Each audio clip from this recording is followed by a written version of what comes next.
When Ronald Hunt went out for his usual jog just before dawn that morning, I'm sure he had no idea it would be his last.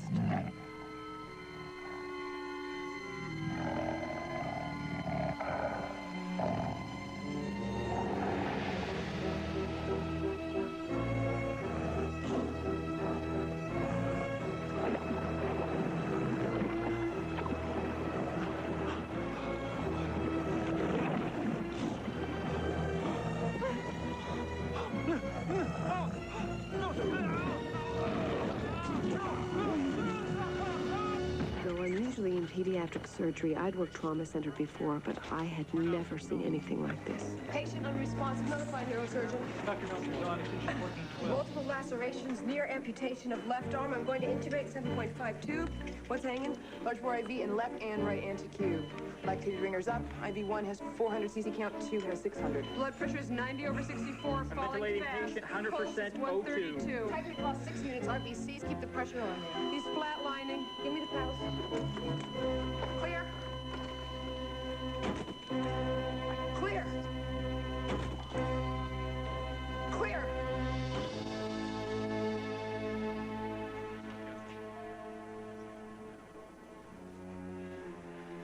Lieutenant Ortega? Yes. Amy Winslow. I'm sorry. He was a friend. One of my oldest. A mentor for a lot of us. I'm so sorry. Where did the tiger come from? Where did it go? How does a tiger just disappear?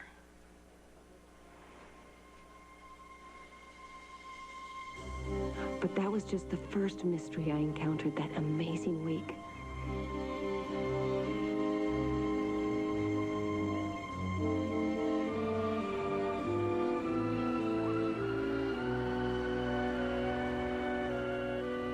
The next day, I drove up into Marin County.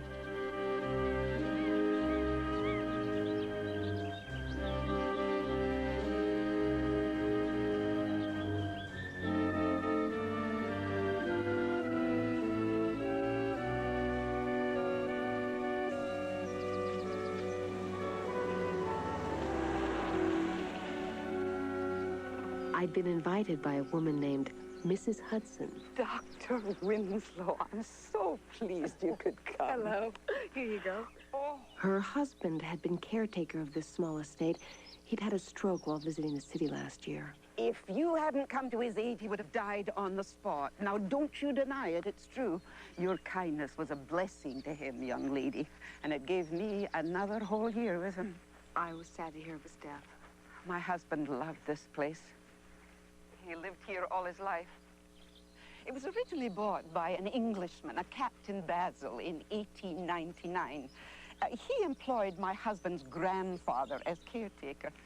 Shortly afterwards, Basil disappeared, but he left a trust fund for the Hudson family to continue caring for the place, with the stipulation that electricity must be constantly provided by steam generators. The electricity had to remain on until January the 1st, 2000 AD. If it was allowed to stop, the Hudson family contract would be immediately terminated.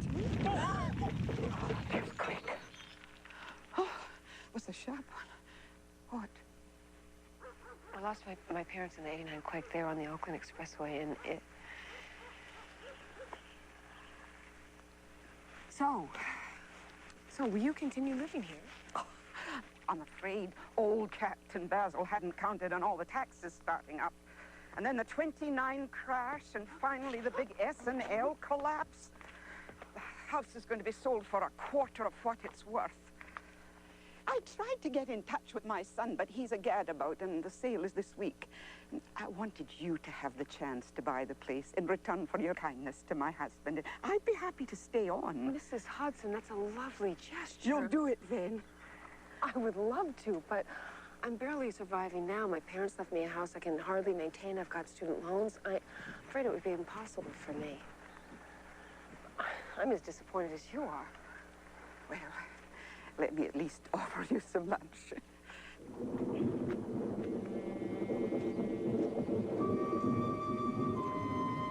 Mrs. Hudson asked me to pick out a bottle of Captain Basil's wine from the cellar. The Hudsons had never touched them before, but now it didn't seem to matter. That was when I saw the quake damage and made the discovery.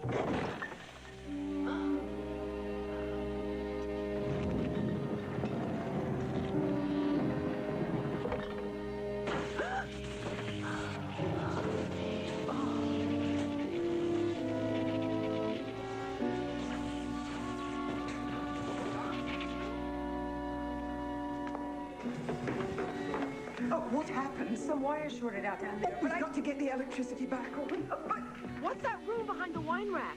What? It looks like some kind of laboratory. I don't know what you mean. Here, put the fuse in. We have to keep the electricity. Oh! The wires must still be crossed down. No, try again. No, try again. The electricity's never been off before. Hurry.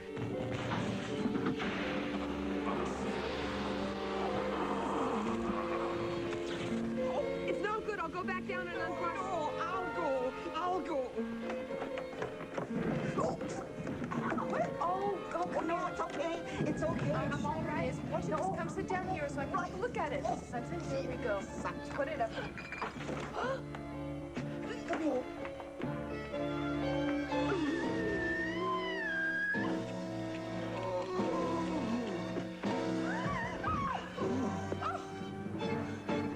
His heart stopped. Help me.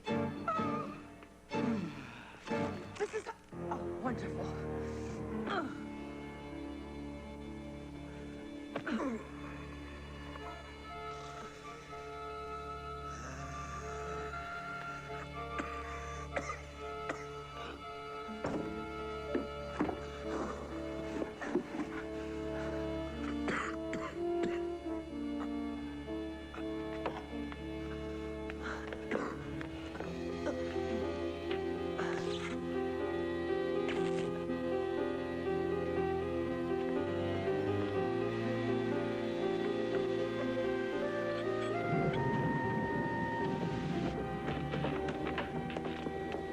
Easy. Just take it easy.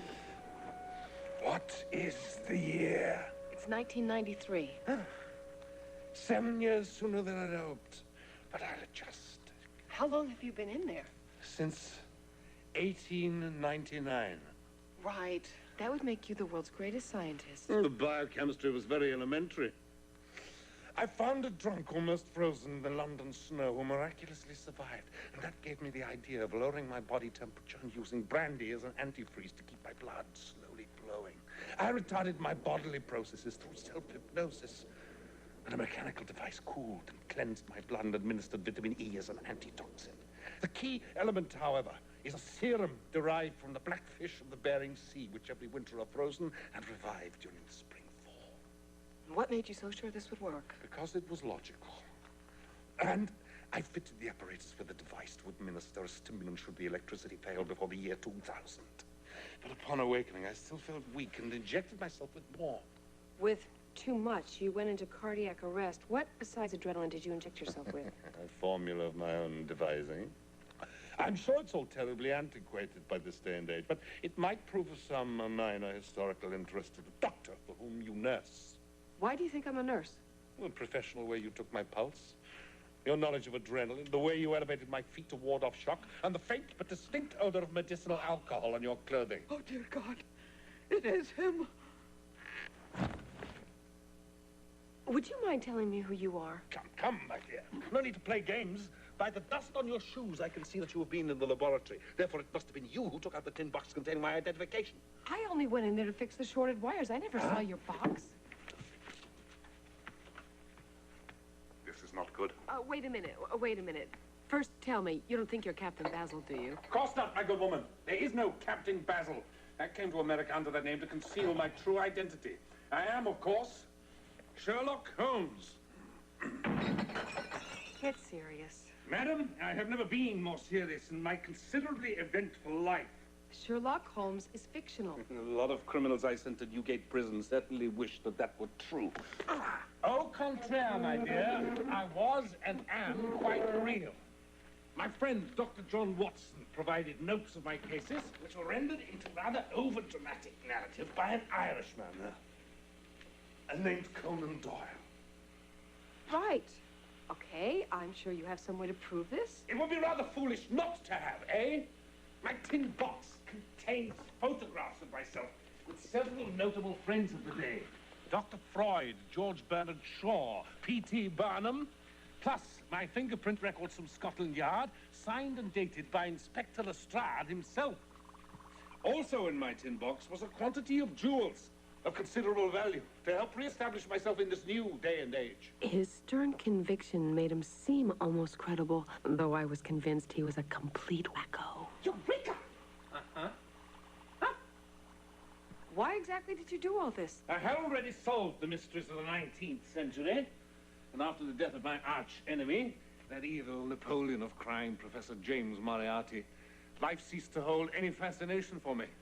I became morose, succumbing more and more to my major vice, injecting myself with a 7% solution of cocaine, until Watson actually feared for my life. In an effort to stimulate me, Watson introduced me to H.G. Wells, he of the time machine. Through Wells, I realized that the greatest mystery of life remained unsolved. The mystery of what would happen in the future. So, I resolved to have a look at myself and hopefully find intriguing new crimes to solve and worthy new adversaries like Moriarty. Why San Francisco? Distance. Moriarty's faithful henchmen are legion. I knew they might attempt to discover my whereabouts and destroy me. My housekeeper, Mrs. Hudson, had a son living in San Francisco. I engaged his family as caretakers after secretly arranging this laboratory.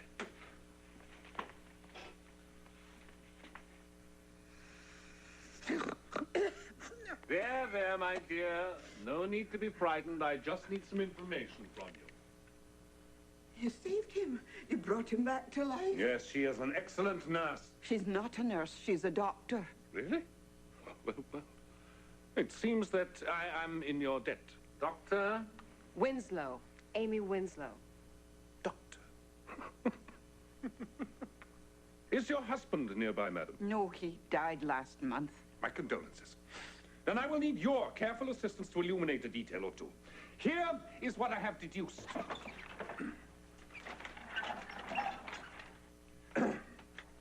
In June or July, about 45 years ago, a robbery and a death occurred in my laboratory. An old man who was stoop-shouldered and walked with a cane in his left hand discovered my chamber with the assistance of a boy of about 12 who wore a blue shirt and possessed very low morals.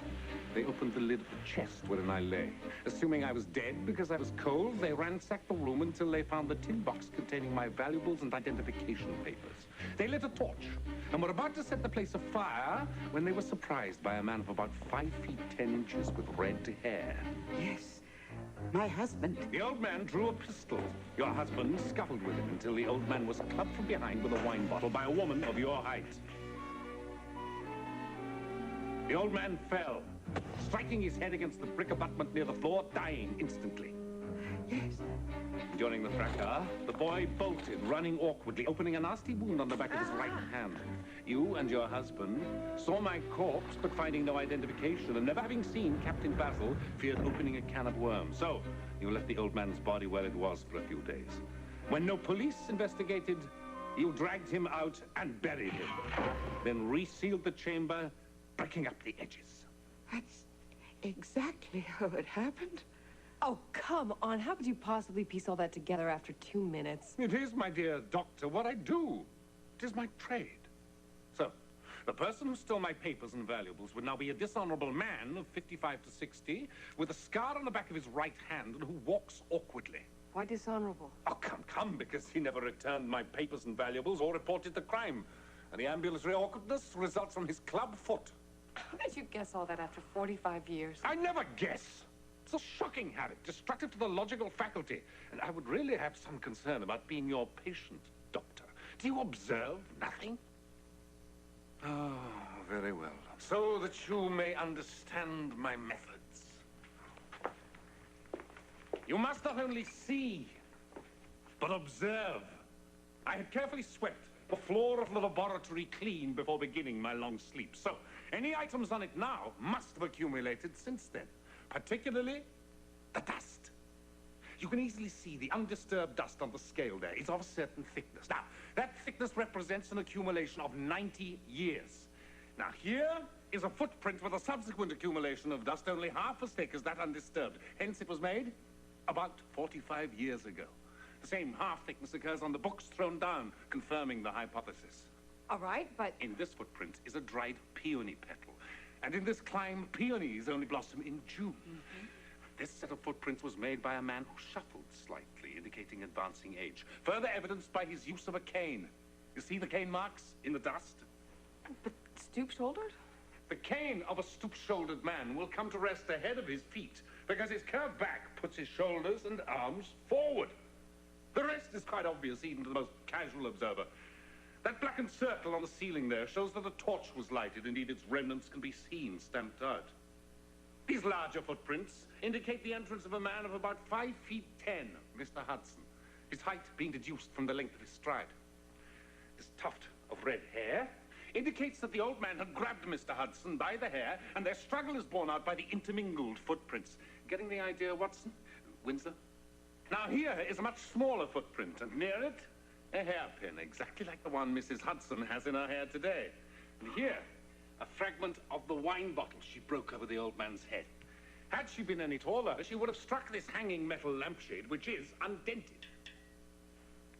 Here fell the evil old man, having drawn, but not fired, his pistol, the outline of which can be seen in the dust.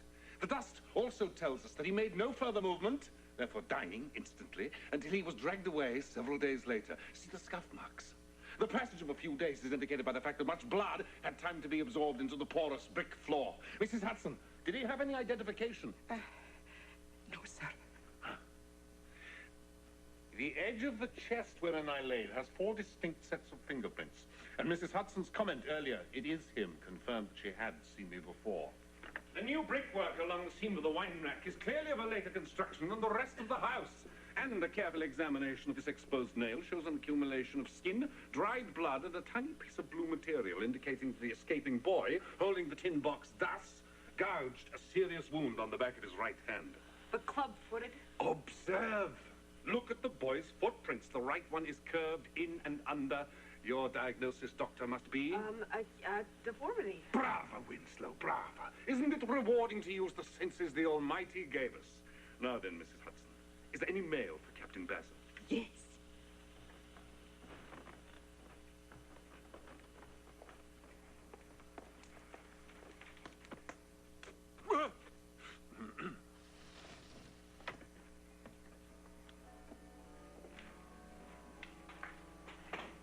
This was the only letter, sir.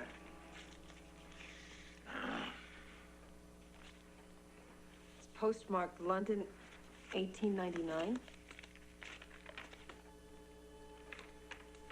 I hope you don't ever again know such despair. If you do, this letter maybe will help you reach some peace. You always managed before when troubled, you can again. Slumber, rest yourself, but also remember H and naturally M send support. Is there anyone in all of America whom you take as a friend? Care for yourself. It's signed My brother, Mycroft. Then for the first time, a tiny crack appeared as he realized. My late brother. Well, this explains everything. The old man with the cane was Henry Moriarty, come to avenge his despicable brother, James Moriarty, who had died by my hand. And knowing the ties that bind the evil Moriarty clan, the club-footed youth was probably his grandson. Given his family background, he's not only dishonorable, but profoundly dangerous. Excuse me, but how do you get that from this letter? I'm rather surprised that Mycroft would have written in such an obvious code, knowing it might have fallen into the hands of the supremely intelligent Moriartys. You really must learn to read between the lines, my dear, or in this case, every third word. I don't know if this will reach you before you slumber, but H.M. is in America. Take care. Well, Mrs. Hudson has dispatched old Henry for us, but I have a theory that each person becomes the epitome of their family heritage. From the way you describe the Moriartys, that would make this grandson the vilest, the most dangerous of all. Precisely. Isn't it delightful? Well, Shall we clean up this minor little inconvenience of mine so that I can proceed to more demanding mysteries, such as the murder by the Phantom Tiger? Wait a minute. How could you possibly know about that? Elementary, my dear. Winslow.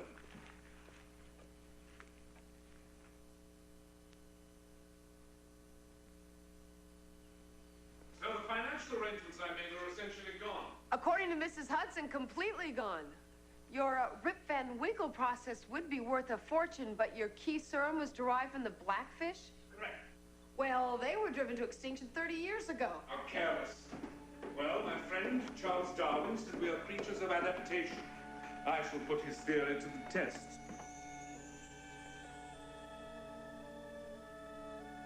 What, you preferred the beard? No, this is fine.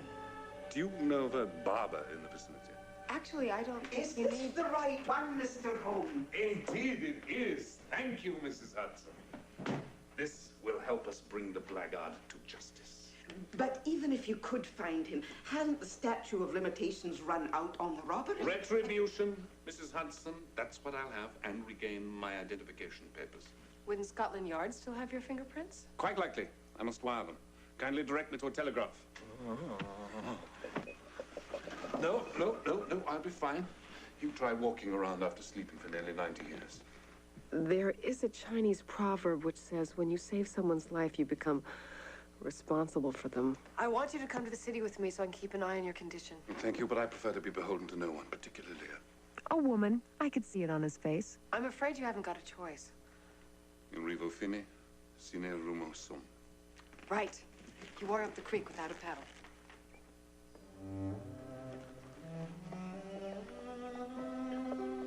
What kind of wine is that? Extremely rare vintage. Interesting. Mr. Benz was experimenting with self-propulsion in my day. I'm rather surprised he didn't settle for electricity rather than petroleum. Seems any thinking person would have. Yeah? Well, you may be disappointed by quite a few things. But nevertheless, exhilarated by the prospects. Shall we be off? We said goodbye to Mrs. Hudson, who remained behind to pack up her house. I was still very suspicious, but he certainly gave every impression of a man trying to absorb a new world. You know, attitudes towards women have also changed quite a bit. Your talents have extended beyond the embroidery frame.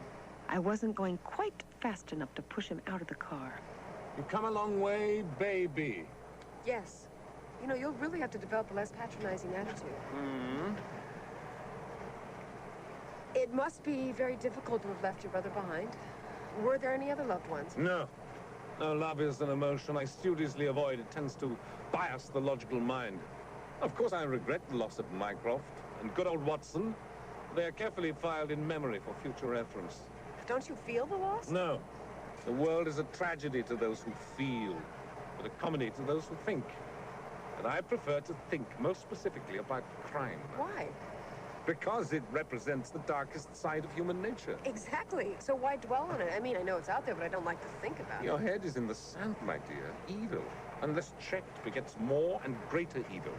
Like this new nemesis of mine, this club-footed Moriarty. Don't you think if this man were as terrible as you say is, I would have heard of him? I'm seldom aware of the viper until it strikes. But I'll ferret him out, and then focus on this delicious tiger man. You say the victim was a police officer.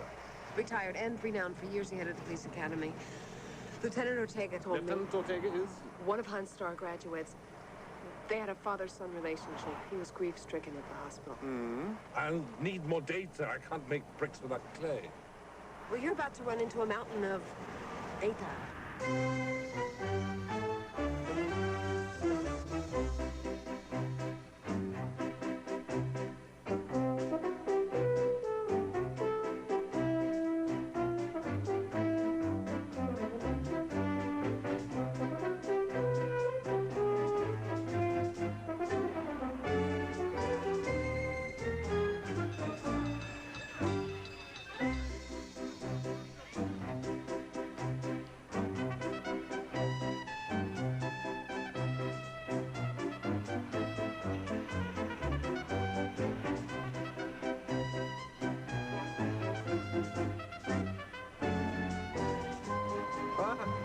Pier 7.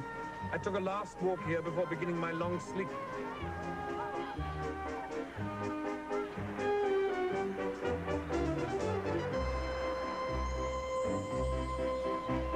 Ah, I think a certain destiny is operating here. What's your step, dear? 1994 Baker Street.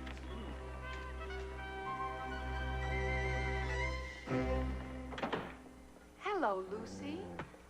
It's okay, he's a friend. A little different than your Victorian tastes, huh? But nonetheless revealing of your personality. Oh, really? What can you tell me? Oh, not that much, and there have certainly been changes over the years which may affect slightly my deductions. Oh, pray proceed. Well, I would say that you are the daughter of a flamboyant sculptor. You're a graduate of Stanford University. You speak French. You are highly intelligent and have an excellent bedside manner with children. You're affiliated with the Marguerite Perry Clinic on Sutter Street. You have strong opinions, but prefer to express yourself through quiet and more circuitous avenues.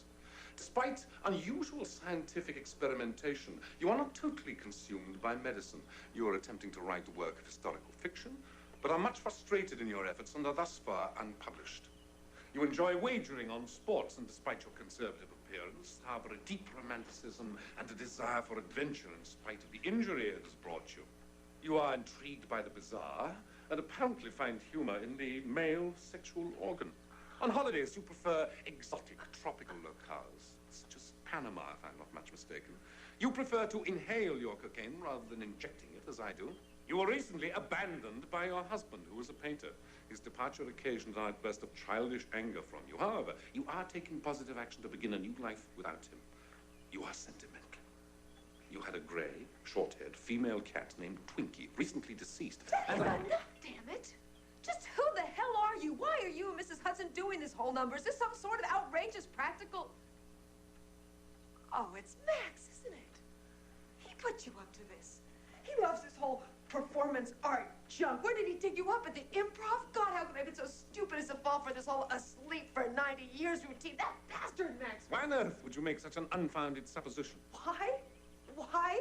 Because with the exception of a few obvious errors, everything you said is absolutely dead on, and there's no way you could have possibly known it without being told. Errors? Oh, please, drop the Sherlock Holmes crap and get the hell out of my house. Madam, if you'll kindly quell your feminine hysteria for one moment. It is non-sexist hysteria.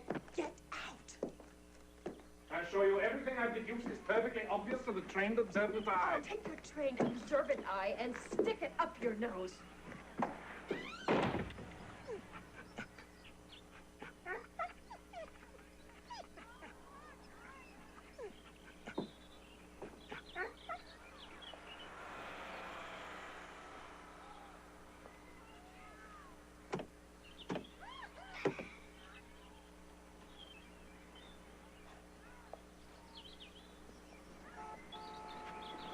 Martians have landed.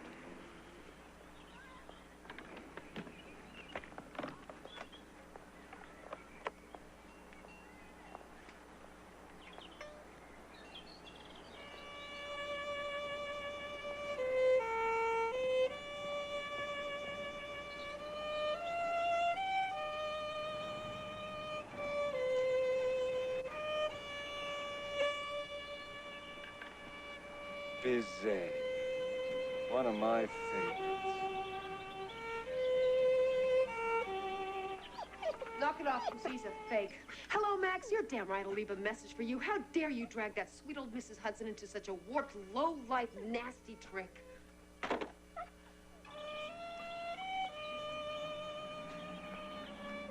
Pretty damn good. You do okay busking, huh? Lefty. Sherlock. Lefty is an odd name for someone who's right-handed. It's on account of my politics. And how did you know I was a righty? Oh, I once wrote a trifling monograph upon the subject of manual dominance. Also how 74 different professions can be deduced from the observation of hands. Oh, yeah? What's my line? Mariner. Geez, you could tell that from my hand. From the fine lines around your eyes that sailors get from squinting on a bright sea. Also, from the corner of a tattoo visible on the back of your wrist, which I take to be an anchor and... May I? Oh, yeah. Turn up the volume. Volume is... Sound. And just Francisco Aquarium was the scene tonight of another bizarre death. Night watchman Tom Walsmith had apparently been drugged. When he awoke in his office, he immediately investigated. He was unprepared for what he discovered.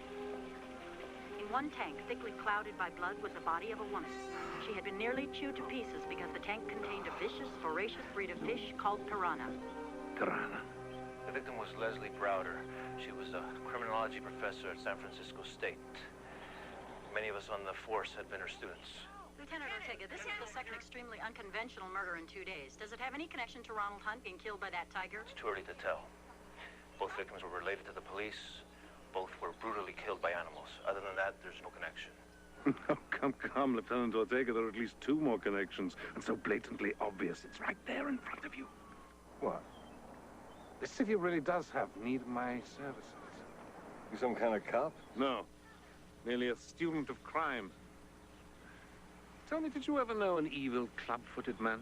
Jesus save us, I did. You did? Kill you as soon as look at you. Big fella he was, Chinese. Was swept overboard off the Tortugas. You know any Waylon Jennings? Hum a few bars? Mama, don't let your baby grow up to be A country waltz, how jolly. That's it, you got it, Shadrach. Amy, look. Will you calm down and listen? Look, I don't know what the hell you're talking about. Don't do this to me, Max. I'm not doing anything except missing you. Oh, yeah? You probably got some candy in your mouth right now. That's not fair, Amy. Look, I swear to you, I don't know anything about any Mrs. Hudson or anything about what happened today. Honest. Not a reliable word coming from you, Max. Well, what can I say, Amy? Just bye.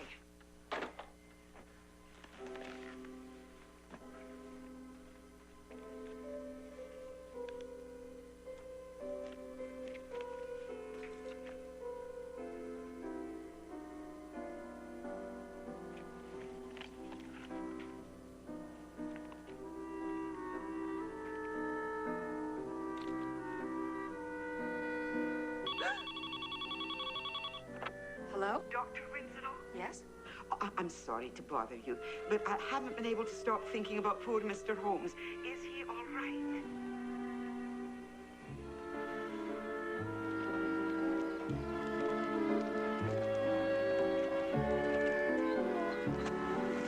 Come on, Lucy.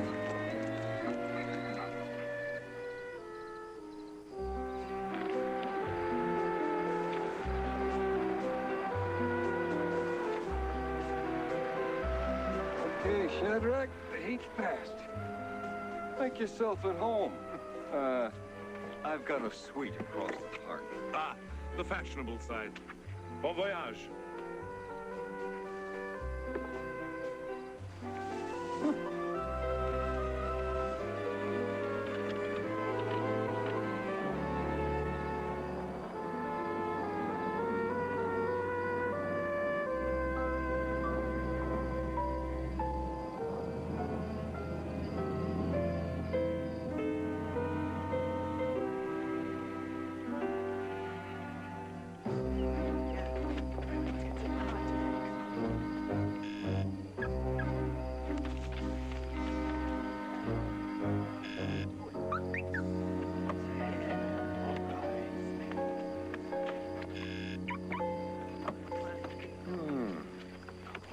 Hey, what's up, radio?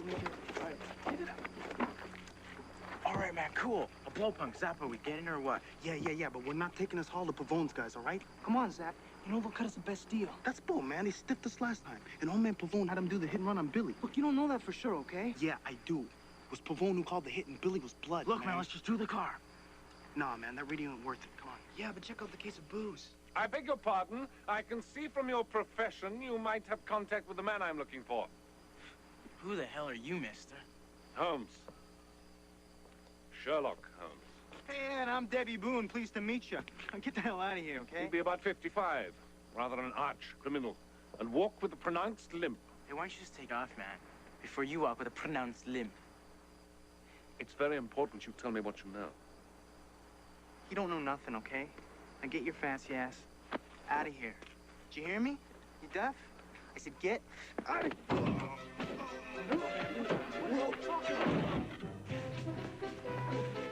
Actually, I studied Baritsu with Master Barry himself. Oh, study this.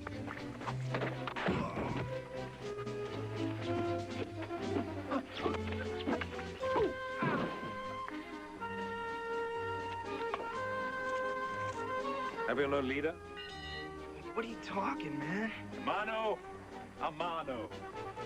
If you dare. Wow. Yeah. Sure. Oh. Are you ignorant of the Queensberry rules?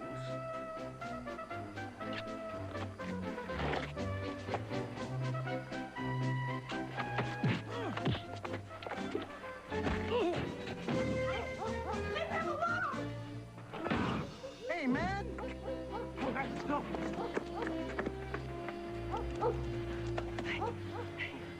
Are you okay? My violin is on the bench. Don't worry about it right now. Don't worry about it.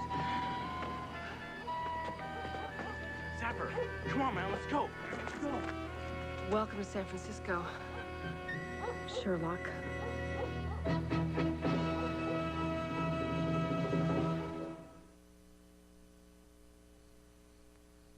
Thank you for defending my car. It was nothing. Yes, it was, especially after I'd thrown you out. I'm sorry. It's just so hard to believe all this could be happening, that you're who you say you are. I mean, how could you possibly know all that about me? From a drop of water, a logician can infer the possibility of the Atlantic without ever having seen or heard it. I simply observed the facts and deduced logically from there. That bronze bust of yourself as a child in the flamboyant style of Rodin is signed by your father. On your bookshelf is a Stanford alumna tankard and books on philosophy, several in French, which attest to your intelligence.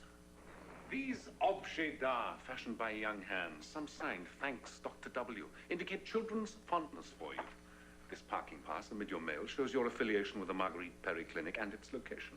From this sample of your penmanship, even the most casual student of handwriting analysis would deduce that you are a woman of strong opinions, tempered by quieter, more circuitous approaches. Despite that unusual scientific apparatus over there, it is obvious that you are not consumed by doctoring. Note the unfound quality of your current medical periodicals. You are endeavoring to write on this electrical typewriter, and various works of historical fiction on your desk show your preference for that kind of literature. These crumpled papers in and around the waste paper basket are the classic telltales of a frustrated writer. There are no books here bearing your name as author, which you would surely display if you were published. You're right. That newspaper with teams marked suggests that you enjoy wagering on a sport called hokey. Hockey. Right.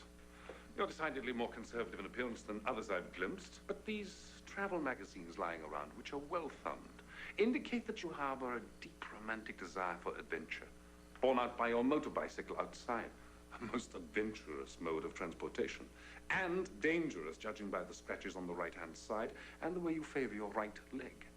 Your amusement with the male sexual organ is suggested by your license plate, Big Willie. Willie being common British slang for the male part. Your preference for tropical vacations is clear by the number of folk items crafted in the style peculiar to Panama. Your use of cocaine is obvious by a fine white powder on your glass table and a straw for inhaling it. The tan line on your ring finger shows a recently removed wedding band. And your bitterness towards your husband's departure is clear from these photos of him tossed carelessly aside. His paints and canvases are stacked haphazardly by the front door, and your outburst of childish anger is clear from the bent nails where you ripped the paintings from the walls, then smeared paint across the canvases. These marks on the rug show that you are taking positive action to start over by moving the furniture to new positions. A few short grey animal hairs along the front of the couch, and claw scratches on the table leg tell of the cat. This collar has a tag labeled Twinkie, i.e. being the suffix for a female. And the collar's emptiness affirms that Twinkie is, alas, no longer with us. That you kept it testifies to your sentimentality. You see how elementary it truly is if one only trains oneself to observe, Winslow? I think you really are Sherlock Holmes. That was your first clue. Actually, most women don't possess logical minds, so it is natural that you should have difficulty in conceiving my deductions. Hey, you're brilliant, okay? But my being female has nothing to do with it. You may be right. Watson and all of Scotland Yard certainly seemed slow-witted to me also. I had to constantly exercise patience with them. Well, I'm sure the patience worked both ways, considering your incredible arrogance. Now, there are a few details which I have to clarify for even such a logical mind as yours. This unusual scientific apparatus is just a cappuccino maker. A device for making a coffee-like beverage.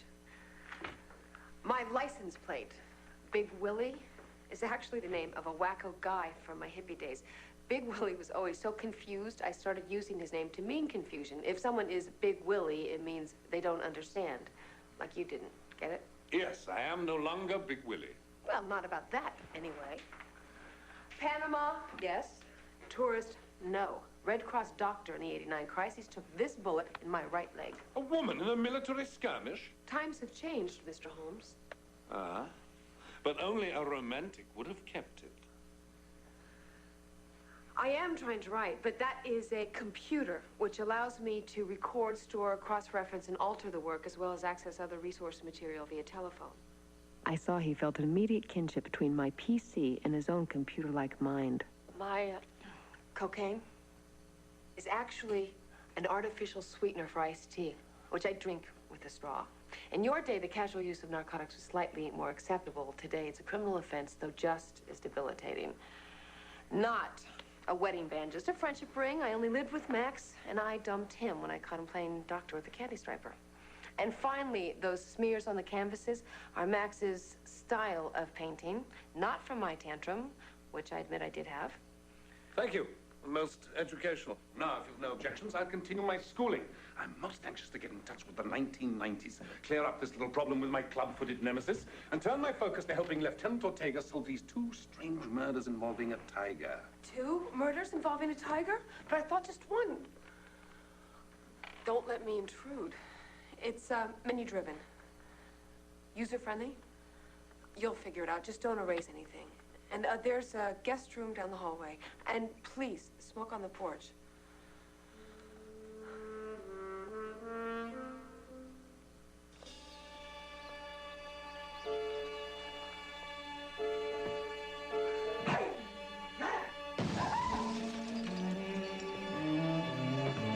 Oh my God.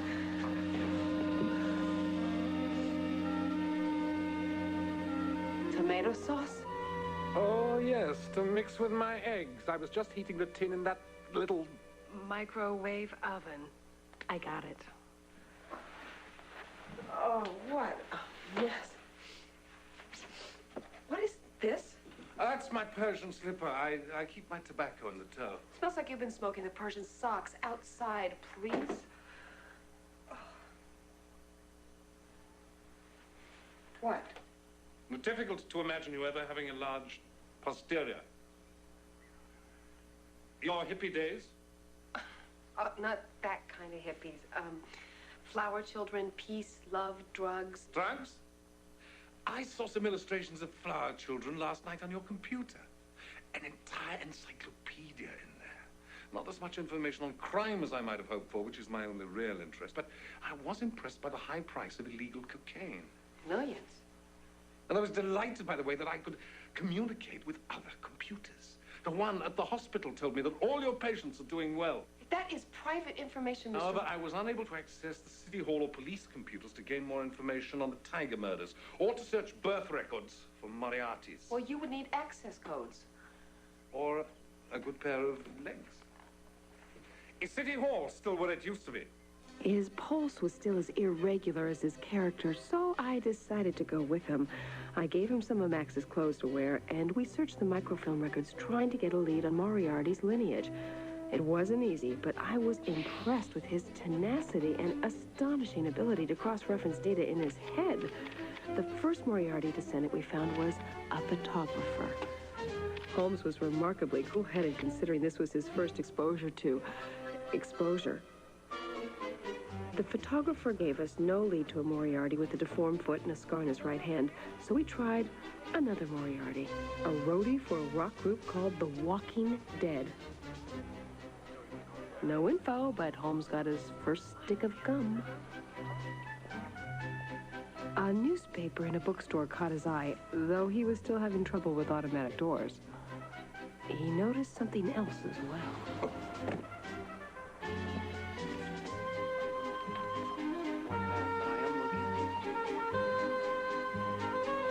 But But he still refused to tell me how the piranha murder tied to the tiger, and I had to get onto the clinic. He wanted to check a reference in the library and convince me that he'd be fine on his own. So I missed all the excitement.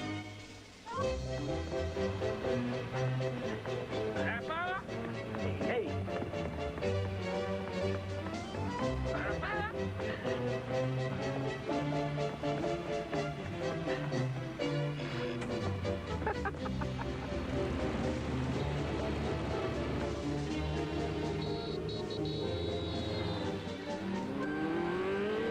He wasn't hurt, but Zapper got away.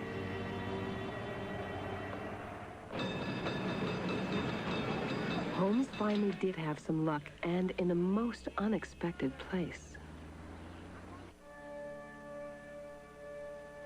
Then you do know such a man, Father Moriarty. Do you believe in God, sir? Yes. I have deduced there must be a merciful providence by observing a rose. There is no need for the rose. Its fragrance and color are an embellishment of life, not a necessity. It is only goodness which gives extras, so who but a great beneficence would have created it? Then you would agree to the existence of a darker force?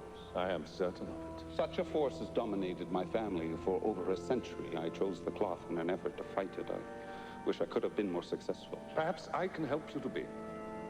The man you seek is a consummately evil human being who's cleverly eluded the police for decades. His cathedral is the Dark Tower of organized crime, where he's an archbishop.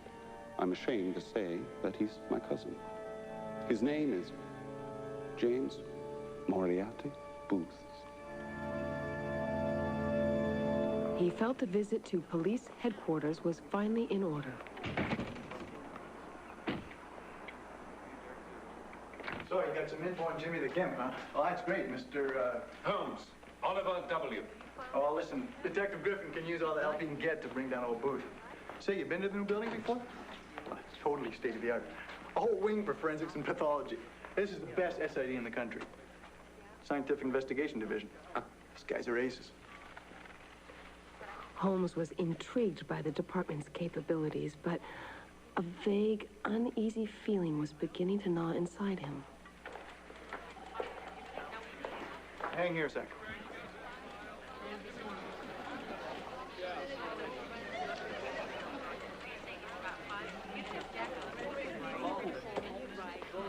Though he didn't realize it at the moment, Holmes got his first glimpse of his first client. He said he was getting the last of some major new evidence that would put Enrique Pavone away. That's got to be why he's missing. Mrs. Ortega, we don't even know that he is missing. He's working undercover. But Luis always checks in with me. He hasn't called since last night, and he always... Hey, do you think I want to lose the best shortstop on our softball team? Now, Savita's got Pavone in there right now, grilling him. So please, don't bother us again, Lieutenant Cevita, unless you have substantial evidence. I am going to nail your fat ass, Pavone, with or without Ortega. Holmes would later tell me how he immediately connected Pavone with the Tiger and Piranha murders. Mr. Holmes, Detective Griffin's office, second door.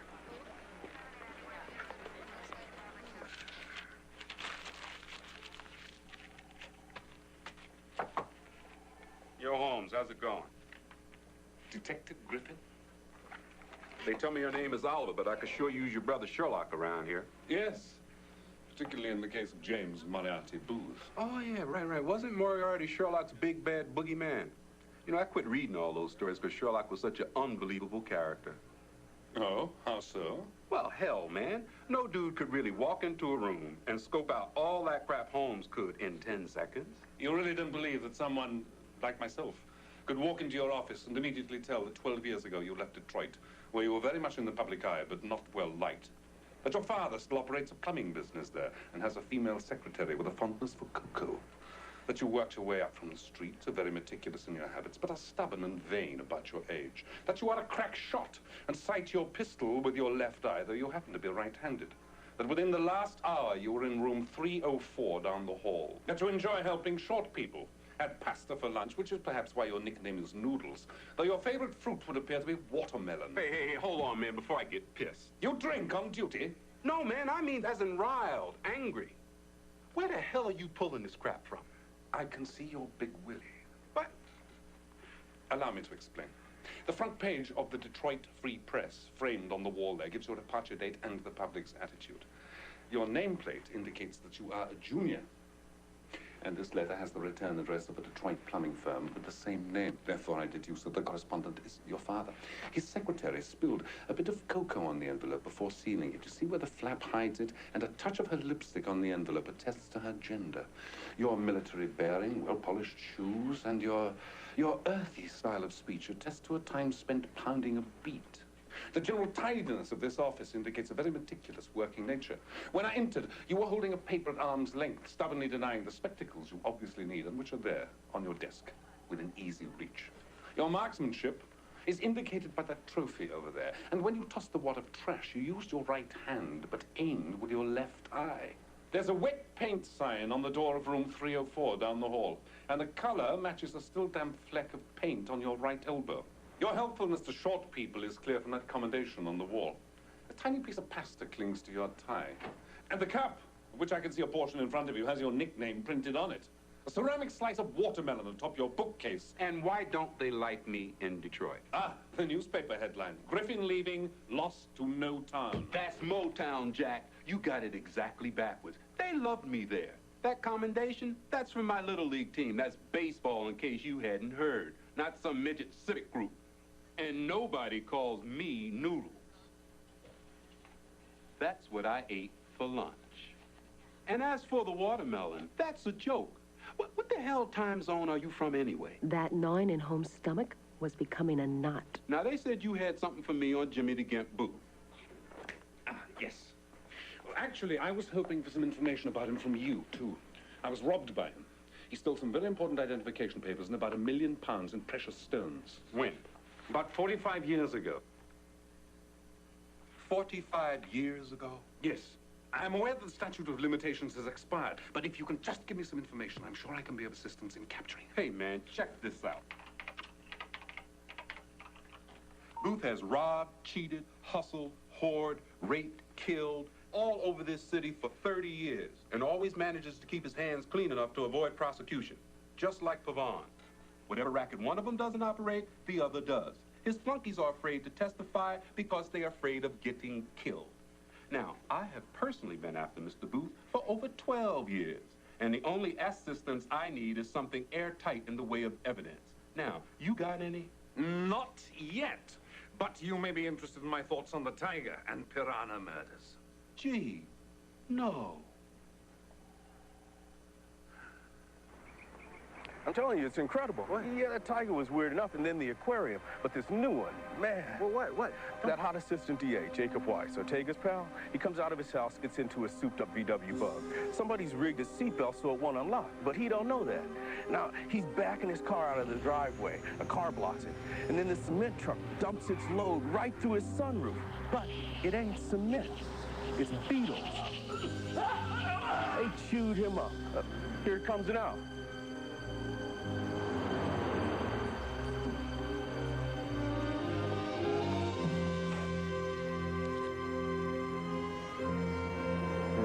Another tiger. Holmes felt as frustrated and stymied about his own problem as Mrs. Ortega did about hers. He decided it was time for action. It wasn't until we were almost there before Holmes told me where I was taking him. Booth lives here? This is not a good idea, going right up to his front door and... Who mentioned the front door? Hang on, what exactly are you planning to do? I'm going in there quietly to see what I can find. Holmes. If not my valuables and my identification papers, then some sort of incriminating evidence to bring down the mighty Mr. Booth. Forget it. We are out of here. Come on. I'm an excellent burglar, my dear. Always in the moral cause, of course. My tutor was Charles Peace, the best cracksman in London. He gave me this. Would you be good enough to secure the base for me? No way. No way. You are not going to go up there. Thanks ever so for your support. Holmes, damn it, come back here. Would you please keep your voice down? I will not. Holmes! Holmes!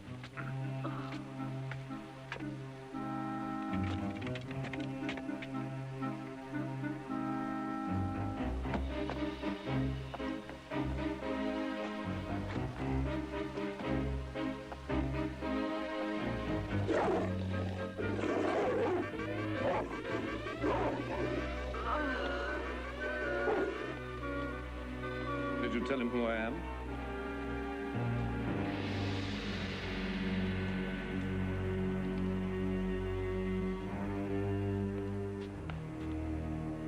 Ah, you recognize my face, Mr. Booth. I see you still have the scar on the back of your hand from that night 45 years ago. I didn't know that Holmes had any offspring. My grandfather thought he was gay. Indeed I am. Never gayer than when confronting a sinister genius. I'm not a descendant, however. I am the original Sherlock Holmes. I saw a cold corpse. Cold, yes. Corpse, no. I am indeed the very man whose valuables you took 45 years ago. Perhaps you'd care to refresh your memory by comparing my face with the photographs you took, if you still possess them. I did keep them, actually. Souvenir of my first big score. Those diamonds set me up in business. An evil empire that includes drug smuggling, prostitution, protection rackets, money laundering, whatever that may be. What can I say? Business is good.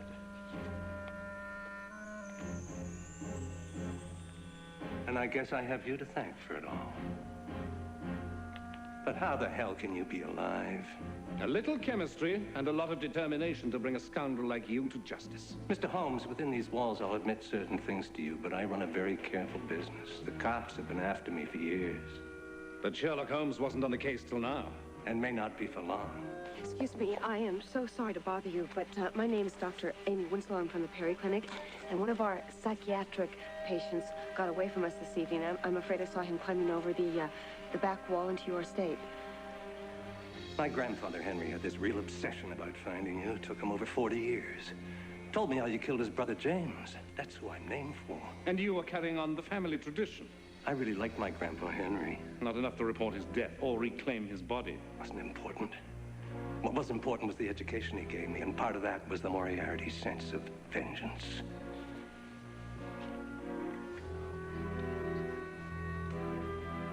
So, they think you're a mental case. Of course, if they saw these photos in ID, they might think again. Now, you might end up on the cover of Rolling Stone. Let's save everyone a lot of trouble. No! Confound you! Don't! No! I seem to have succeeded where my grandfather failed. I've destroyed the famous Sherlock Holmes. You, whoever you are nothing but a crackpot. Have a nice day. No!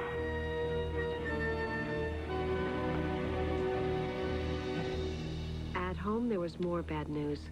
A return fax from Scotland Yard. Their records on Holmes had been lost in a fire back in 1911. Now he truly felt like a non-person. He wanted his syringe and vial of cocaine, but naturally I refused. He went off to his room, brooding. I read for a while to the sound of his violin.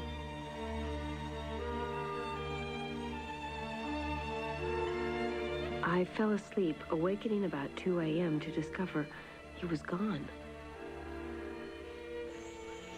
I was concerned about his mental state, so I went looking. At first, I had no luck, but then I remembered. Pier 7. God, it's beautiful here, isn't it? I cannot look at that city without seeing the leering face of James Moriarty Booth hanging over it like an evil specter. And that my valuables were used to found his empire is beyond irony. But vermin like Booth and Henri Pavon are free to spread their pestilence throughout this city while I'm helpless, useless. You know, you are amazing. You've given yourself the opportunity to do something no one's ever done before, travel 100 years into the future. But you miss so much. You're so focused on the dark side of life, you miss the beauty of it. You're so preoccupied with the tiny details, you miss the richness of relationships. Watson's old description of me. Holmes is a calculating machine, a brain without a heart, as deficient in human sympathy as he is preeminent in intelligence. But at least that was in a time when my intelligence was unique and useful. Now there is an entire wing at police headquarters dedicated to that which I once did alone. Even my deductions are absurdly out of date. You can't expect to always be right. I almost always was. But now, please give me back my vial and syringe. Oh, yeah. Oh, yeah, that's great. That's just great. Shooting up is going to fix everything, right? I'm sorry you're having a hard time, but come down to my clinic and I'll introduce you to some people with real problems. The world was not put here for your gaming pleasure, Mr. Holmes. You can't just drop out when the game goes against you. You only grow by facing challenges, by going through them and coming out the other side better for that experience. There may not be a Sherlock Holmes in the 1890s anymore, but there clearly is a Sherlock Holmes in the 1990s. A hugely valuable man who can control his own destiny if he doesn't wimp out. And as far as Booth and Pavone are concerned, I happen to believe that what goes around comes around. Sooner or later, someone will provide damning evidence against them, and they will be condemned. Or maybe not. But there are plenty of other crimes for you to solve, plenty of other people for you to help, if you weren't so busy wallowing in your own personal problems. I've got no interest in hanging out with someone who's up to his eyeballs in self-pity. I'm much more interested in a detective I was reading about tonight. A detective who always said there is nothing more stimulating than a case where everything goes against you.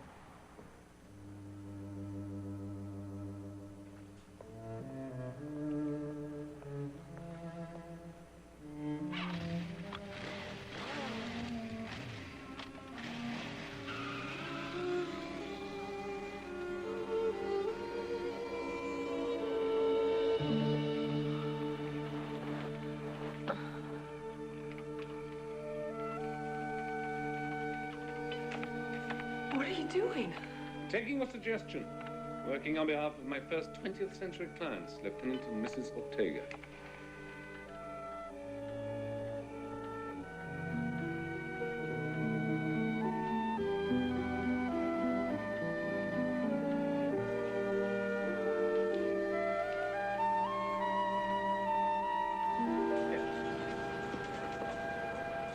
Yeah, I'll meet you there. Okay. Hello.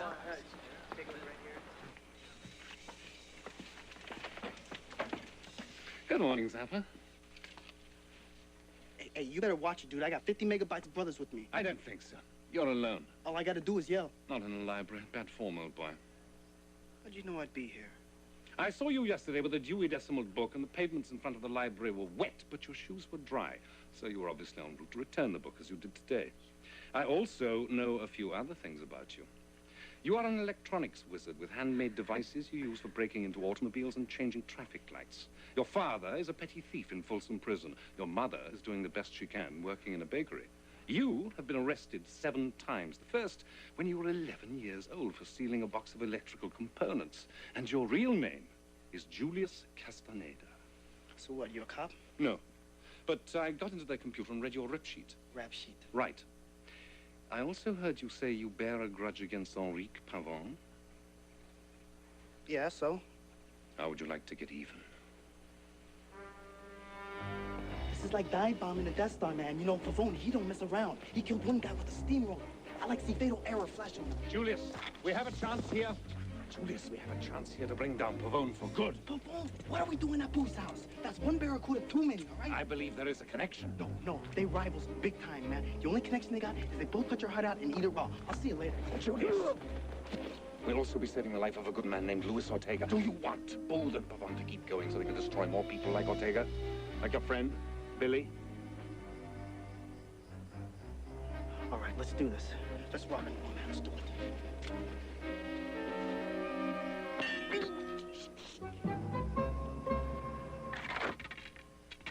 Okay, turn your hat around, man. Let's try sideways. Okay, pull the straps out. There you go. Yeah. Ah, it's like daylight. Yeah, night vision gogs, man. 0.5 lux. You see any eyes? Security cams on me. Check the roof of the house. Yes. There, on each corner, panning slowly, 13-second cycles, judging by my pulse. Okay, let's see what else we got. Ah, 120-watt tomato. Tomato? Infrared, man. Probably what trashed you last night. How does one circumvent it? Sweatless, man. We throw our own tomato back at it. No signal interference. We're like invisible men, man. Cold. Huh? Cold. Very good. Fine. I think you mean cool. Quite so. What am I doing here? Prepared for the drop? No. I mean, I've never gone up against guys as bad as Pavone or Booth. This is dangerous doo-doo, Sherwood. Julius. Julius. One can only grow by facing challenges. Well, then I'm gonna be king-size by the time this one's over. All right, man. I'm jamming. Let's do this.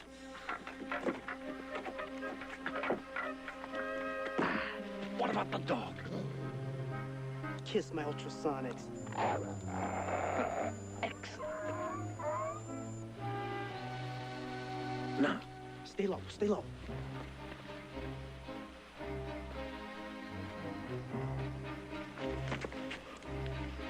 This should do nicely. Okay, here are your long eyes, man. 7x50 mag and... No, man, no. You gotta take off the night scope first. Oh, yes.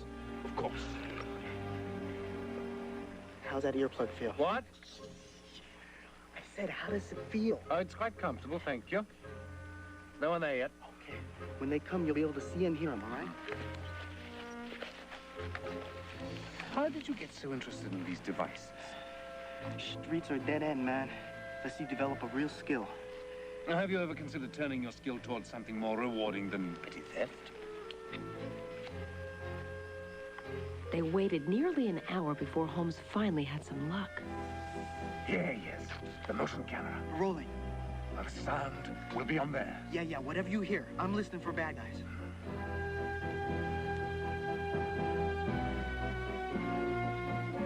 Can you hear what he said? Uh-huh.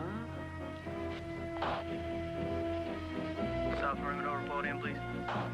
Red alert, man, red alert. Move it, we're there, come on.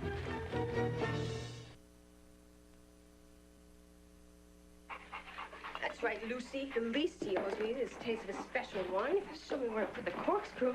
Ah! A clean getaway. Speak for yourself. Oh, my God, what happened? Oh, it's just a superficial wound due to his rather ungraceful exit from booths. You went back there? It was wonderful. What's my wine doing here? I was going to sample it. I'm like bleeding here, man. Ow. Weren't you trying to break into my car? Oh, that was your car. If you don't mind, this is a rather rare bottle from the personal cellar of the Emperor Franz Josef at Schönbrunn Palace, and I thought I'd save it for a special occasion. Wait, first you attack him, then you risk your life for him? What, to get back at Pavone? But why'd you go to Booth's? We suspect a connection. When Booth removed my papers from his safe, I saw another file with a number on it. Lieutenant Ortega's badge number, which I'd seen in a trophy case at the precinct. Amy! Hey. Oh, sorry, I didn't mean to interrupt. Hey, where's that guy wearing my shirt? Did you enjoy the Italian meal you ate when you wore it last? Don't start. Well, who is this? Who's this guy? Max, give me back my key. Get out of my house. I can't believe Who is you that? just come walking in like this. What, this key? You want this key? Max, I don't want to get into it. What is he living with you? Yes. No, I mean, it's complicated. I thought we had a good thing going. No, Max, we had an idealized thing, an artist who reminded me of my father, except my father was trustworthy. Good night, Max. Amy, I want to know who is that guy. Amy! Amy! Italian meal?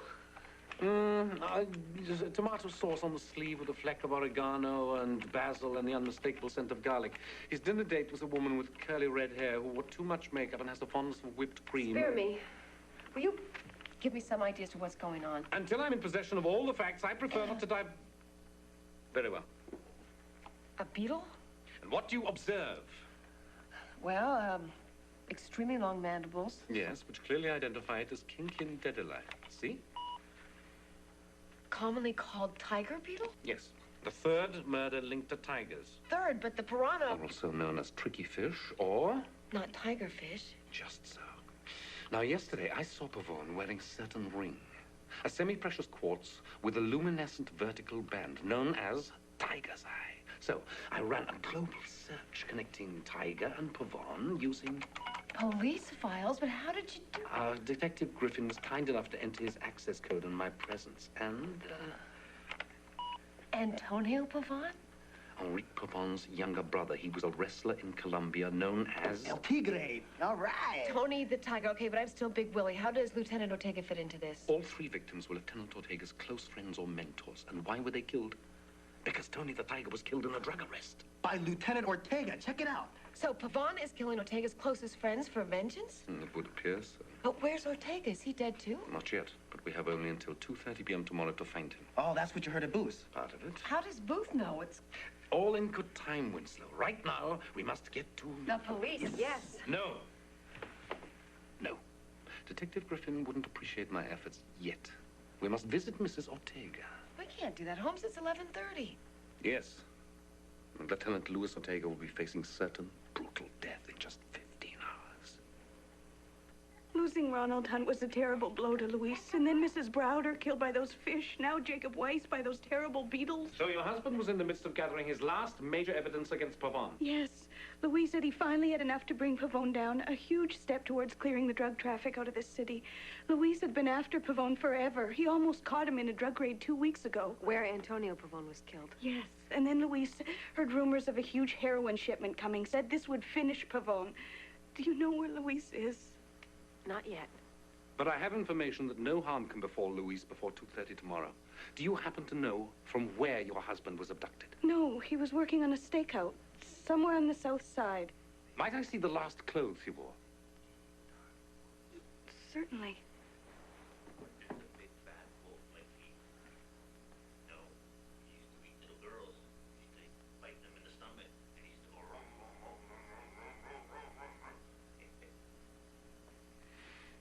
You are an excellent laundress, madam. Even I can find no clues as to where your husband was staked out.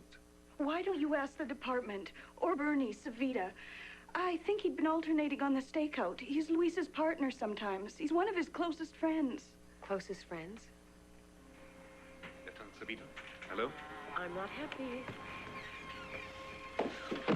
Oh, my God. As I feared. Is he dead? Yes. It couldn't have happened long ago. He's still warm. That's odd. What? His limbs are stiff. He shouldn't have this much rigor mortis yet. Kindly make a small incision in the radial artery. No bleeding. It's completely clotted. That accounts for the stiffness, but what could have caused it? Venom. From a snake of the elapidal family. Note the 2 tiny dots on the back of his hand. I should say he was bitten by an Australian Notechis scutatus, commonly known as... Don't tell me. Tiger snake? Just so. This particular one is black and yellow, 4 feet 6 inches long, the right eye larger than the left, with 1 partly broken fang. Oh, come on. How could you possibly know all that? Because I am looking at it. No, don't move. It is coiled on the stairs, right behind your neck. Holmes. Holmes. Now then, on the count of 3, you will dive directly towards me. 1. I thought you said on 3. I was afraid you'd flinch. Thanks for the confidence. And for saving me. You're welcome. You're actually quite worth saving. Really? Yes. And your perfume suits you. Why? Roses with a breath of citrus. I like your personality. Is that a compliment? It could be taken as such, I suppose. Winslow. Yes? Would you consider... What? Getting on with our case. Check his trouser turn-ups. Always invaluable. Come, Winslow. I too regret we were unable to save Lieutenant Savita. Unless we hurry, Lieutenant Ortega may also be. A ticket to see someone called Bart Daly. Close. Daly City is the south side station on the Bart Bay Area Rapid Transit. Yes, of course. Anything? Well, just some kind of dust or powder. Chalk? No. Cement. This is completely marvelous. You can let your fingers do the walking. What a concept. All right, this is Daly City. And there's what we're looking for. Lieutenant Ortega was staked out here. The object of his surveillance across the street. Peacock tracking. Peacock being? Pavon in Spanish. Well done, Winslow. You're really getting into the spirit of things. Seeing Mrs. Ortega seems to have had an effect upon you. Yes. I'd begun to understand how Holmes and Lieutenant Ortega could have such a strong commitment to solving these mysteries. What's that yellow ribbon on the building? It's a police tape. It means they've already checked out our lead. Don't despair, Winslow. It's been my experience that even the best police often leave an item or two unchecked. Holmes showed me where the scuffle and abduction of Ortega had taken place. He was amazingly able to read the traces of it, despite the police who had trooped through since. We looked carefully for nearly an hour before I heard his characteristic little squeak of pleasure. Eureka! Winslow, look, here. On the wall, where someone sitting with their hands tied behind them could have scratched a clue as to where they were being taken. What do you make of it? P29 with the wavy line? We're on the scent. Holmes refused to tell me what he'd concluded until he'd done some verification. He had me drop him near the Embarcadero.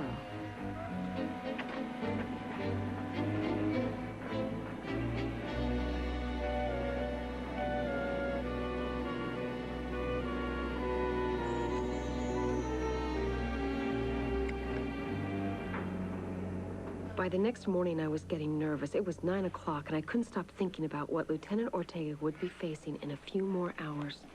Dr. Winslow? Yes. Bye-bye, Katie. I'm really sorry to bother you, but there's a woman in ER who won't speak to anyone but you.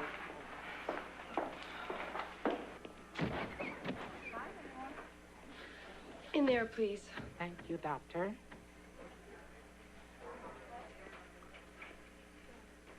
Thank you very much.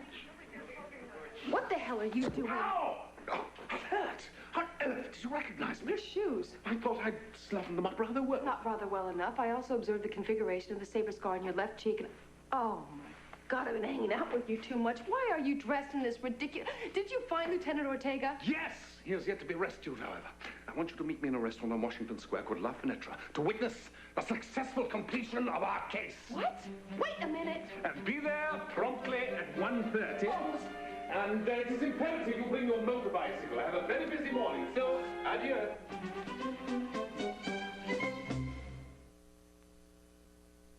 So there I was in this classy little restaurant where all I could afford was a Perrier. It was already 1:20, my stomach was in a knot, and who do I realize is across the room? Holmes' enemy number one. I'd seen him on a police report, but seeing him in the flesh was creepy. About 15 minutes later, I was really getting antsy when God's gift to crime detection finally walked in. Ah, sorry I'm late. Had some final business to attend to. Do you see who's here? May I suggest you find a place where the atmosphere is less polluted? Oh, excuse me. He asked me to drive us up Telegraph Hill on my bike. Will you please tell me what's going on? Everything that should be. There's nothing to be done for a while. We might as well enjoy the view. Holmes, I reworked my entire schedule so I can help you. I deserve to know what's going on. It's nothing personal, Winslow. It's just my own damnable nature, I suppose. Omne ignotum pro magnifico. Everything unknown passes for something splendid? Exactly.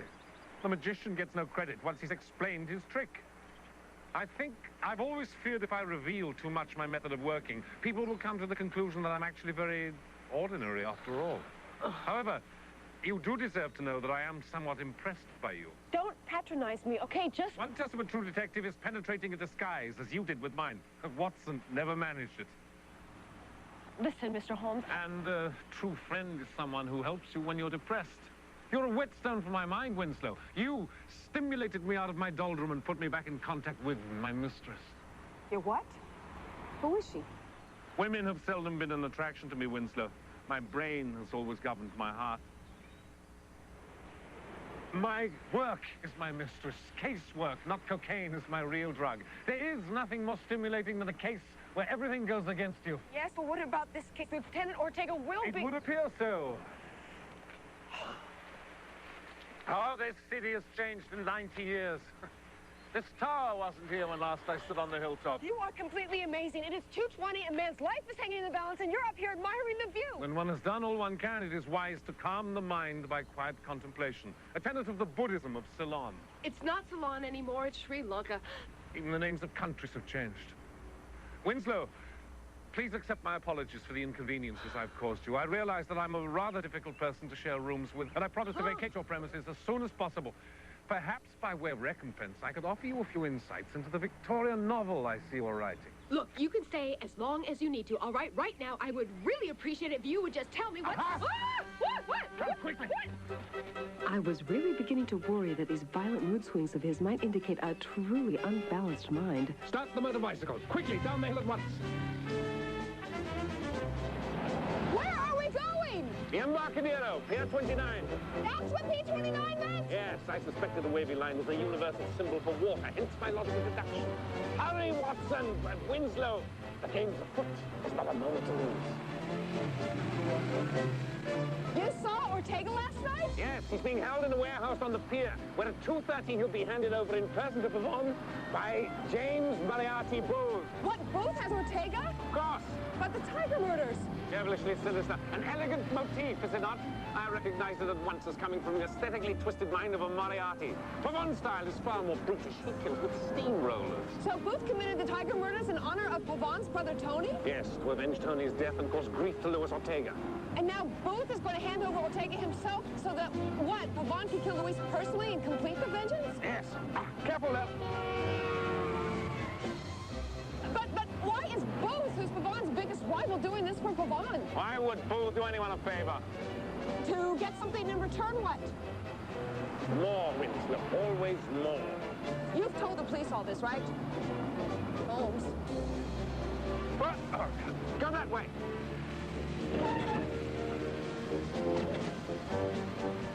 Tell me we're not in this alone. Certainly we're not in this alone. Yes, Holmes here. Hey, homie, I'm on Pavone's ass, but he just turned on to Pier 15, not Pier 29. What's shaking, Sherlock? Pier 15, but that's not right. I don't want to hear that. Alert the others as to the change, Julius, and proceed as planned. Don't slow down. I've got a red light, Holmes. Now do proceed swiftly, Pier 29. Ortega, get in. Come on, get in. Is that Ortega? Yes, very clever. That way, quickly.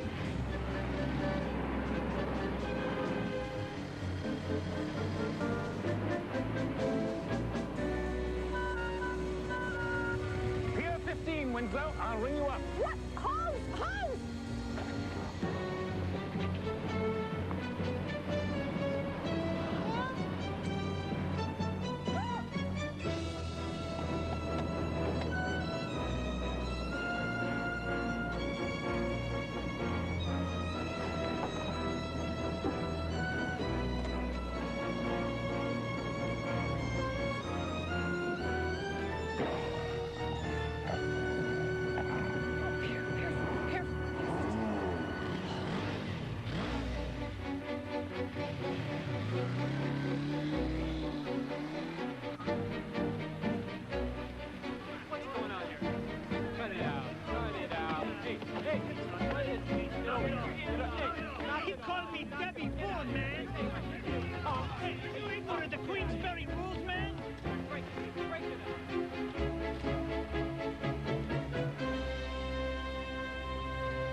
Who the hell are you?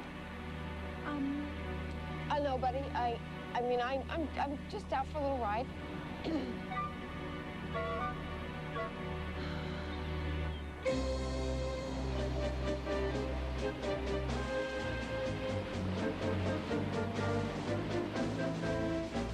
Lieutenant Ortega, I presume.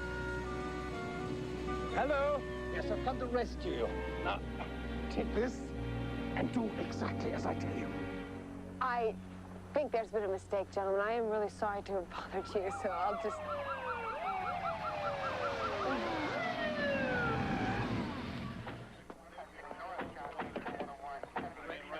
Over there? All right. Lance, back down. Check out it. Having an outing with the boys, Detective? Where's Ortega? I'm not exactly sure. Did you call them this tip? No, that was probably a friend of mine, Holmes. Please, God, not him. Where is he? Well, he jumped on a boat, you see, so I'm not exactly... All right, move it, Ortega. Come on. Pavone's guys are waiting for you. Let's go. Voila!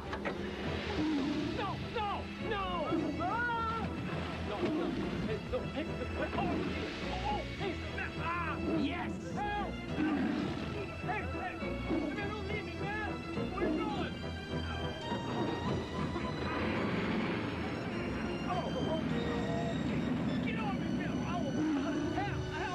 You might want to take this young woman in for questioning, Detective. She seems a bit, Like, it's for you, man? Griffin, Detective, this is Sherlock Holmes. Ooh, I'm gonna pan-fry your little limey ass. Over your right shoulder, you'll see a cabin cruiser approaching. And there's someone here who wishes to say hello. Thanks for the pen name. A Griff. Get the Coast Guard and the chopper out to that white cabin cruiser. There's a tiger loose on it. And the inside is filled with heroin. Come on. Ortega's got you, pal. And both of you are under arrest for suspicion of kidnapping. Don't embarrass yourself, Detective. You'll never prove that I've any connection to those men out there.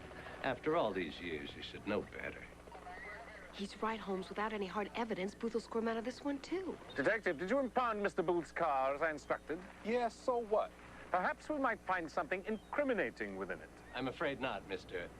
Whoever you are. It better be good. What's that on the back seat? A case of wine. I don't know how it got there, but it's no big deal. Au contraire, monsieur. It's quite a large deal. That looks to be a case of extremely rare wine, but a chemical analysis of the bottles will show that they contain not wine at all, but an 87% solution of cocaine. I estimate the street value in excess of £1 million, $1.568 million. Whatever the hell it is, I know absolutely nothing about it.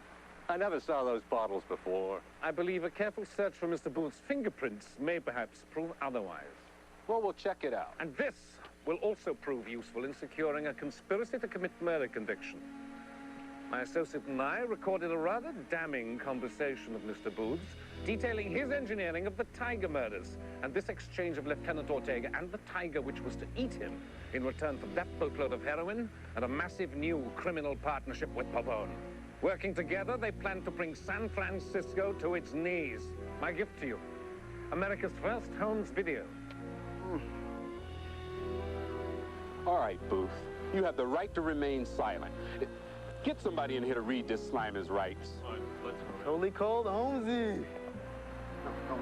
I'm the worst enemy you could ever hope to make, mister. The blood of the Moriarty still runs in my veins. You haven't seen the last of me. Get him out of here. I noticed that Holmes actually seemed to get a little rush from that possibility. So, when you were defending my car from the street gang, you were actually protecting your stash of cocaine. I would have endeavored to check their burglarizing in any event. Yeah, right, but not until they got to my car. Your lack of faith is most disappointing. Besides, look at what we've just accomplished. Your skill at driving us down Telegraph Hill, from where I could clearly observe Booth leaving the restaurant, was critical to the timing of my plan. I requested you bring your motorcycle, knowing you could maneuver it through traffic better than your automobile. Wouldn't it have been easier just to wait on the street? But the vista was not as pleasing. Besides, I felt the chase added a touch of drama and excitement that the romantic Miss Winslow might enjoy. So, you alerted Griffin ahead of time? Anonymously, of course. And then had Zapper's pal stage that little row to distract Booth's driver long enough so Zapper could plant the wine bottle. Bravo, Winslow. Not exactly legal, Holmes. But moral, Winslow, moral. But how in the world did Booth's fingerprints... You really must keep honing those powers of observation, Winslow. While you were at the restaurant, did you not see Mr. Booth handle a bottle of wine offered to him by a white-gloved French waiter? Yes. That bottle of wine quickly found its way back into my case.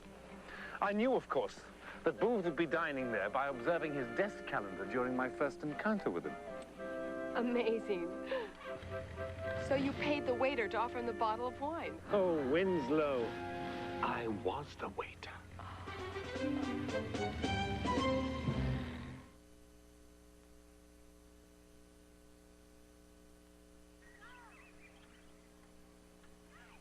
Did you see this? Booth's prints were found on the bottle and he's being held without bail.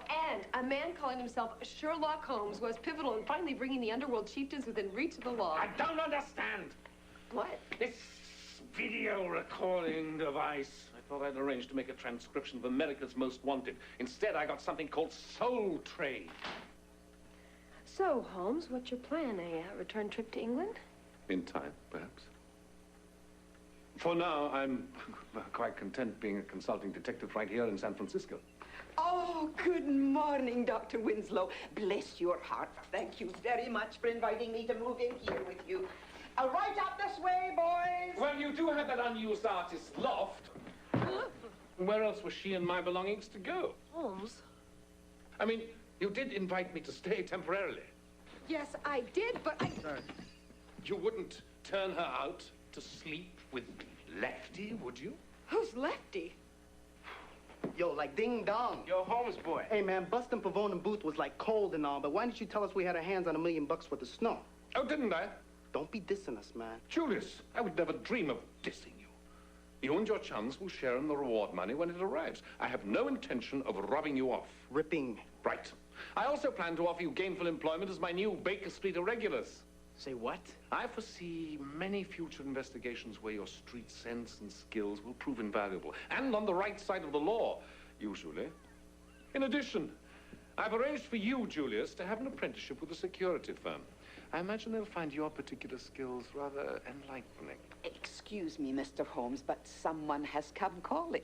Doubtless a young, attractive, blonde female prostitute who has read our story in the papers and seeks our aid.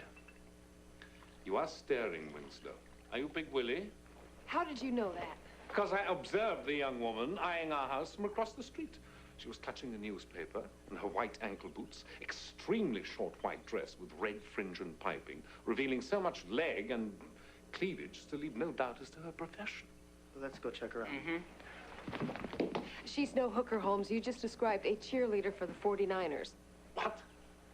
The men who came to dig for gold in 1849 had women to cheer them on, dressed like that. No wonder there was a gold rush. No, Holmes, you still have a lot to learn about the 1990s. Do I have your permission, then, to continue my contemporary education whilst ascertaining the cause of the young woman's distress? I had to admit that meeting and working with this irascible character was the most fun I'd had in years. Though he might be more humble, there's no police like Holmes. Be my guest.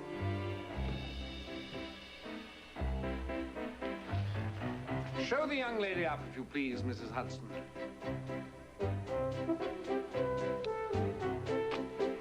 On the porch, please.